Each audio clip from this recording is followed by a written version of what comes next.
फुंबिलिनि बयनिसिमबो गोजोन हामलायनायखौ बावहरग्रोनाय जाबाय। सथ'दो बिदिब्ला दिनैनि गोदान निउस आपडेटनि सायाव मैयानि दिनाव 302 कर'ना पजिटिभ मोननाय जादोंमोन मैयानि दिनाव आरो 172 केसेस रिपर्टेड गुवाहाटी सिटीनिफ्रायनो 172खौ मोननाय जादोंमोन 24 घन्टानि गेजेराव। थ' बेखौ मैया 11:45 हरनि गेजेराव आपल'ड खालामनाय जादोंमोन। स' बे 7794 मैयानि दिनाव टटेला आरो डिसचार्ज 12333 एक्टिभ दं 2447 आरो थैदों 11 जन आरो माइग्रा दं 3। स' बेनि उनाव जोंहा सुलुंनिफ्राय मिथिनो मोननाय बादिब्ला भारत आरो चाइनानि गेजेराव दाङाबाजि दासिमबो सोलिगासिनो दङ। नाथाय भारतआ मोनसे थिरांथा लादों जे चाइनाजों सोरजिजानाय 59 एप्लिकेसनफोरखौ भारत सरकारा थाबैनो भारत हादराव बन्द' खालामनो थिरांथा लागासिनो दं। जोबोद मोजांनि खोथा, जेरै टिकटक, शेरिट, इउटुब ब्राउजार बायदि बायदि एप्सफोरखौ स' नोंथांमोना नायना लाबोनो हाबा जागोन। थ' बेनि उनाव दङ academic year in Assam from April to March. आसामनि फरायसालिफोरनि एकाडेमिक इयारफोरखौ सोलायनाय जाबाय। सिगां जानुवारिनिफ्राय डिसेम्बरमोन, दा नाथाय एप्रिलनिफ्राय मार्चसिम।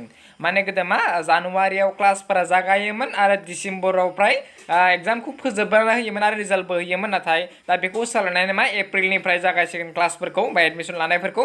दा बेनि उनाव मा मार्चआव फोजोबसिगोन आरो ना, मार्चआव एग्जाम सिजन गासैखौबो फोजोबसिगोन। स' बेनो आरो बेनि उनाव दङ जोंहा भारत आरो चाइनानि गेजेराव दासिमबो दुङाव थासारि सोलिगासिनो दं। नाथाय बेबायदि समाव भारतारि रौनियाफोरनि थाखाय मोनसे मोजां खौरां, फ्रान्सनिफ्राय राफेल्स जोबोर खम समनि गेजेरावनो मोनफैगासिनो दङ भारतसिम। मिथिनो मोननाय बादिब्ला 27 जुलाइनि गेजेराव गंद' राफेल्स भारतारि रौनियाफोरनि गेजेराव सौफैगोन आरो भारतारि रौनिया हान्जाखौ गोख्रों खालामगोन। लोगोसेनो मोनसे ब्रेकिं निउज, गाबोन फुंनि 10:30 आरोबाव खनसे भारतारि रौनिया हान्जा आरो चाइनानि रौनिया हान्जानि गेजेराव 3थि खेब सावरायनाय जागोन, माने कर कामान्डारनि गेजेराव। थ' बेनि उनाव जोंहा लाभेलि हटेलाव थांनाय रबिबार खालि 28/06/23 लाइमोन सेंग्राफोरा चावमिन जादोंमोन 28 थारिख खालि आरो चावमिन जाखांनानै दसेनि उनावनो 3 लाइमोना गोबानाय जादोंमोन आरो देहा फाहामसालियाव फाहामथाय खालामनो लांदोंमोन बिथांमोनखौ। आरो मख'जाथावदि भुमिधर ब्रह्मआ बङाइगावनि लवार आसाम देहा फरायसालियाव जोबथा हां बोयो, लोगोसेनो 2 लाइमोनखौ फाहामथाय होगासिनो दङ।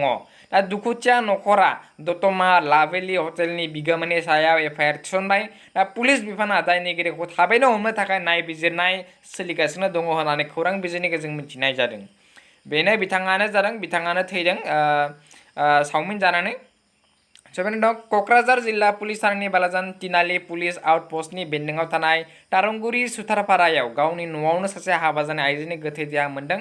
जाथाया ओनसोलनाङै गिखांनाय थासारि सोमजिहोदों। गोबौ हाथियारजों गोदोनायाव दानस'ना न'नि खामसालियावनो दोनलाङो गोथै देहाखौ सतिराम बसुमतारीनि नैथि बिसि बिमला बसुमतारी 45 बोसोरनि होनना सिनायथिनाय जादों। नोंथांमोना बेखौ अलरेडि मोनखाबाय, नाथाय सोर बुथारदोंमोन बिथांमोननि मुंखौ आं मख'ना होनि। दा सुथारपारा गामिनि गावबुराया फोरमायनाय बादिब्ला फुंनि समाव फोथाराव माइ गायनो थांनाय माखासे आइजोफोरा खामसालियाव गोग्लैना गोथै देहाखौ नुहरो आरो खाथियाव थांना गोथै देहाखौ नुनानै आइजोफोरा होसिख्रावो आरो गामिनि रायजोफोरनो मिथिहोयो। उनाव गावबुराया पुलिसनो खौरां हरो आरो जाथायसालियाव पुलिसा नुजाथि फैना खर' गैयै गोथै देहाखौ बोखाङो।